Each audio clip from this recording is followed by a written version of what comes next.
Bonjour, chers élèves. J'espère que tout le monde est à la page aujourd'hui. Et j'espère aussi que chacun de vous dispose d'un cahier et d'un stylo pour prendre des notes. Voilà, merci bien. Donc, notre cours de ce matin en grammaire française porte sur les formes de phrases. Mais avant d'approfondir, n'est-ce pas, le cours d'aujourd'hui, j'aimerais vous rappeler que par le passé, nous avons vu les différents temps simples de l'indicatif, qui sont le présent, l'imparfait, le futur simple et le futur et le passé simple. Pour ce qui est de notre cours, j'aimerais vous dire ceci. À la fin de cette leçon, chaque élève doit être capable de distinguer des formes des phrases, présenter le texte introductif et résumer, n'est-ce pas, la leçon. Pour ce qui est du texte introductif, je vous donne un exemple. Marcel et son père se retrouvent chez les brocanteurs pour acheter des meubles. C'est cher, mais c'est beau, dit le brocanteur. Il est d'époque. Oui, bien sûr. Mais il n'est pas de notre époque, dit mon père. Vous aimez vraiment le moderne?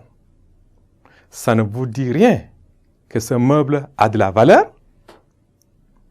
Voilà, à travers ce texte, il apparaît des phrases, des formes de phrases. C'est ce que nous allons examiner dans le résumé. Dans le résumé, il existe fondamentalement deux formes de phrases. Il y a la forme affirmative et la forme négative. À la forme affirmative, le verbe indique que l'action a lieu. Le verbe indique que l'action a lieu. L'action a lieu.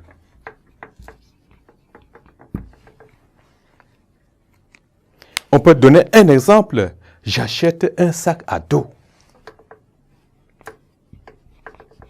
J'achète un sac à dos.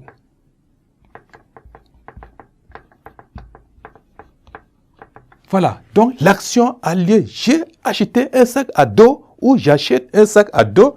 Ce qui est clair, c'est que l'action a lieu.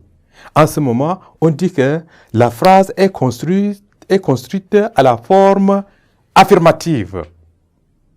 À la forme négative, le verbe est accompagné d'un adverbe qui indique que l'action n'a pas lieu. Voilà, c'est ça la différence. À la forme négative, le verbe est accompagné d'un adverbe qui indique que l'action n'a pas lieu. Par exemple, le peintre n'a pas terminé son travail. Exemple, le peintre n'a pas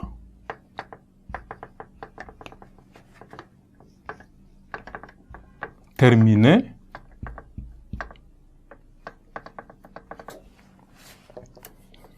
son travail. Voilà la négation ne ici, pas. Et donc, c'est que le travail n'a pas été terminé. Voilà la différence entre la forme affirmative et la forme négative. À la forme négative, le verbe est accompagné d'un adverbe qui indique que l'action n'a pas lieu. Pour mettre un verbe à la forme négative, on l'encadre par une des négations suivantes. Ne pas. Vous voyez? Ne. Il y a point de. Ne pas. Point virgule. Ne. Jamais. Ne point.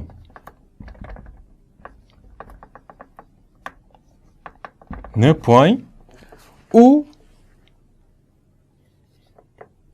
n'a rien.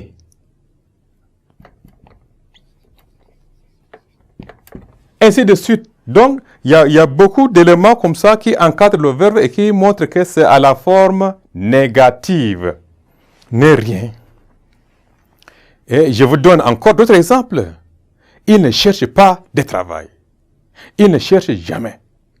Il ne cherche guère. Il ne prend jamais de petit déjeuner.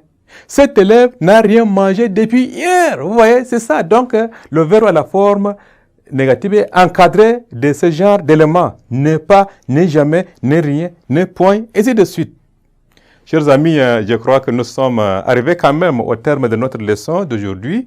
Donc, prenez garde à faire la révision avant de revenir pour le prochain cours. Au revoir et à la prochaine.